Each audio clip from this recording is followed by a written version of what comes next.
साथियों नमस्कार। साथियों, कई दिन के बाद मैं 8वें वेतन आयोग की अपडेट लेके आ रहा हूं, क्योंकि कोई अपडेट पिछले दिनों में थी ही नहीं, कोई खबर आ ही नहीं रही थी। पर अभी खबर आ रही है 8वें वेतन आयोग से जुड़ी हुई। जो खबर है वो करोड़ों केंद्रीय कर्मचारी, पेंशनर, राज्य सरकारों के कर्मचारी, पेंशनरों के लिए खुशखबरी है। ये जो खबर आई है ये आई है जी बिजनेस में, आप देख रहे हो साथ ही साथ में। और इस खबर में महत्वपूर्ण यह है कि दीपावली तक हो सकता है 8वें वेतन आयोग का गठन, और 8 महीने में आ सकती हैं सिफारिशें, मतलब सिर्फ 8 महीने में। तो ये भी एक रिकॉर्ड होगा, क्योंकि आज तक जो भी पे कमीशन आई है और जो उनकी रिपोर्ट आई है, फिर सरकार ने उसको स्वीकार किया है, तो उसके अंदर जो तकरीबन समय लगता है वो 3 साल से ऊपर लग जाता है। अगर 8 महीने में रिपोर्ट आ जाती है और सरकार के पास में चली जाती है रिपोर्ट, तो सरकार भी 3 महीने के अंदर अंदर इस रिपोर्ट को स्वीकार कर लेगी, या इस रिपोर्ट से जो उसने घटाना बढ़ाना जो भी कुछ करना है वो कर लेगी। तो हो सकता है कि 2026 के लास्ट तक 8वां वेतन आयोग अपडेट हो जाए और करोड़ों केंद्रीय कर्मचारियों का वेतन और पेंशन, कोई जो भी फिटमेंट फैक्टर होगा उससे गुणा होने के बाद में वो भी रिवीजन हो जाएगा, साथ ही साथ एरियर भी मिल जाएगा। तो साथियों, पूरी खबर के ऊपर चलते हैं कि इस खबर में क्या है, आप देख ही रहे हो साथ ही साथ में। इसका जो टाइटल है वो है बड़ी खुशखबरी, केंद्रीय कर्मचारियों के लिए दीपावली तक हो सकता है 8वें वेतन आयोग का गठन, 8 महीने में आ सकती हैं सिफारिशें। केंद्र सरकार दीपावली तक 8वें वेतन आयोग का गठन कर सकती है। इस बार पैनल में 6 सदस्य होंगे और 8 महीने में सिफारिशें तैयार होंगी। तो इसमें एक महत्वपूर्ण ये भी खबर है जो इसकी लाइन में कि 6 सदस्य होंगे और 8 महीने में सिफारिशें तैयार होंगी। और अगली लाइन में ये कह रहे हैं कि फिटमेंट फैक्टर 1.92 रहने की संभावना है। तो इन्होंने एक तरह से मोहर लगा दी है कि 1.92 का फिटमेंट फैक्टर रहने वाला है, जबकि जनवरी 2026 से नए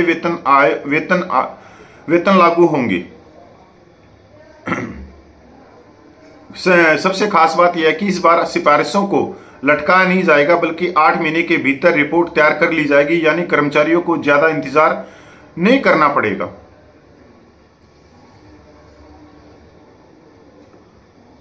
पिछले आयोगों के अनुभव बताते हैं कि टर्म्स ऑफ रेफरेंस तय होने और गठन की प्रक्रिया में लंबा वक्त लग जाता था, लेकिन इस बार हालात अलग दिख रहे हैं। सूत्रों के मुताबिक सरकार चाहती है कि अक्टूबर 2025 तक 8वें वेतन आयोग का गठन कर दिया जाए। इसका मतलब है कि जैसे ही दीपावली आएगी, कर्मचारियों के लिए बड़ी खुशखबरी के साथ आएगी। पैनल में कितने सदस्य होंगे? इस बार 8वें वेतन आयोग में 6 सदस्य शामिल किए जाने की चर्चा है। इसमें एक चेयरमैन और 5 अन्य एक्सपर्ट होंगे जो अलग अलग कैटेगरी के कर्मचारियों की जरूरतों, महंगाई और वेतन संरचना का ध्यान करेंगे। 6 से 7 सीपीसी के पैटर्न को देखें तो रिपोर्ट तैयार करने में करीब 15 से 18 महीने का वक्त लगता है, लेकिन इस बार सरकार का इरादा साफ है, केवल 8 महीने में सिफारिशें तैयार कर ली जाएंगी। इसका सीधा मतलब है कि 2026 आते ही कर्मचारियों को नए वेतन का फायदा मिलने लगेगा। सूत्रों के मुताबिक 1 जनवरी 2026 से 8वें वेतन आयोग की सिफारिशें लागू कर दी जाएंगी। अगर इसमें थोड़ी भी देरी हुई तो कर्मचारियों को एरियर के रूप में रकम मिलेगी, यानी फायदे में कोई कटौती नहीं होगी। हर वेतन आयोग में फिटमेंट फैक्टर सबसे अहम रोल निभाता है। इस बार चर्चा है कि 1.92 का फिटमेंट फैक्टर लागू हो सकता है। इसका मतलब है कि कर्मचारियों की बेसिक पे में सीधे बढ़ोतरी होगी और कुल सैलरी पर इसका असर पड़ेगा।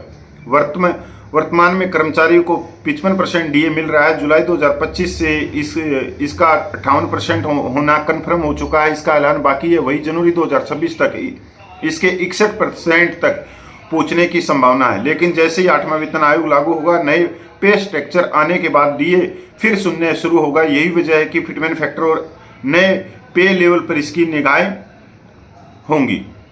और अगर किसी का 7 पे कमीशन में 25,500 वेतन है, तो 8वें पे कमीशन में 1.9 फिटमेंट फैक्टर से उसका हो जाएगा 48,960 रुपये। मतलब फर्क इन्होंने जो दिखाया है 23,460 रुपये का। पर जो डीए अभी ले रहे हैं उसको ये शून्य करके दिखा रहे हैं, जबकि उसको डीए को इन्होंने प्लस करके दिखाना चाहिए कि मान लो 25,500 जो रुपये हैं उसके ऊपर 61% डीए हो जाएगा जनवरी 2026 तक, तो वो भी प्लस करो। और प्लस करने के बाद में वो कितना ले रहा है आज के समय में, उसके बाद में परसेंटेज निकाली जाए कि 1.92 से उसके हाथ में 2,500 रुपये आए हैं, 3,000 रुपये आए। यह सिर्फ वेतन बढ़ोतरी का मामला नहीं है, बल्कि यह कर्मचारियों की मेहनत और उम्मीदों की पहचान है। जब महंगाई बेलगाम होती है और खर्चे लगातार बढ़ते हैं और तब वेतन आयोग की सिफारिशें कर्मचारियों को रात की सांस देती है। इस बार सरकार भी चाहती है कि प्रक्रिया तेज हो और कर्मचारियों का भरोसा कायम रहे। दीपावली 2025 सरकारी कर्मचारियों के लिए सिर्फ रोशनी और खुशियों का त्यौहार नहीं होगी, बल्कि यह उनके करियर और भविष्य की नई शुरुआत भी साबित हो सकती है। 8वें वेतन आयोग का गठन 6 सदस्यीय पैनल, 1.9 फिटमैन फैक्टर, 8 महीने में रिपोर्ट और 1 जनवरी 2026 से लागू होने की टाइमलाइन, ये सभी बातें मिलकर बताती है कि इस बार कहानी अलग है।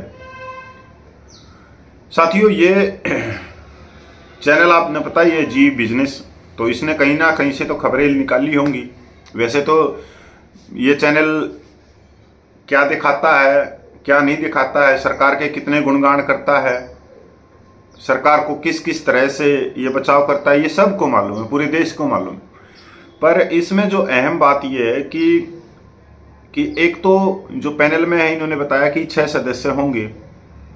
दूसरी बात, 1.92 के फिटमैन फैक्टर पे ये मोहर मार रहे हैं, मतलब फाइनल कर रहे हैं 1.92। 1.92 से कर्मचारियों के जीवन में या कर्मचारियों की सैलरी पेंशन में कोई इजाफा नहीं, सिर्फ इजाफा होगा 2,500 रुपये से भी नीचे। तो ये सीधी सी बात है कि अब की बार अगर ये 8 महीने में रिपोर्ट तैयार करके और 2026 तक 8वें वेतन आयोग को लागू कर देंगे तो इनका कुछ फायदा होगा, क्योंकि अभी तक तो यही देखा जा रहा है कि अगर ये 2028 में 8वां वेतन आयोग लागू करे तो 2029 में लोकसभा के चुनाव है, उस समय कर्मचारियों के मन में या कर्मचारियों को एक टिस तो रहेगी कि इन्होंने हमारे हाथ में कुछ नहीं दिया।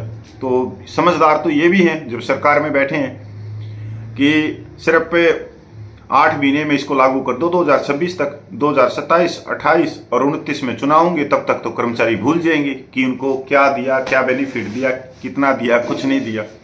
तो सीधी सी बात है, ये खबर वैसे बहुत अहमियत रखती है समझने वालों के लिए कि सूत्रों के हवाले से जो खबर ये जी बिजनेस जो डाल रहा है, तो ये भी अच्छी खबर है कि कहीं ना कहीं से तो ये सोर्सों के द्वारा खबर को लेके आते हैं। अब समझना हम लोगों को है कि 8वें वेतन आयोग में क्या फ़ायदा होगा। मैं पूर्व सैनिक कपिल फौजी।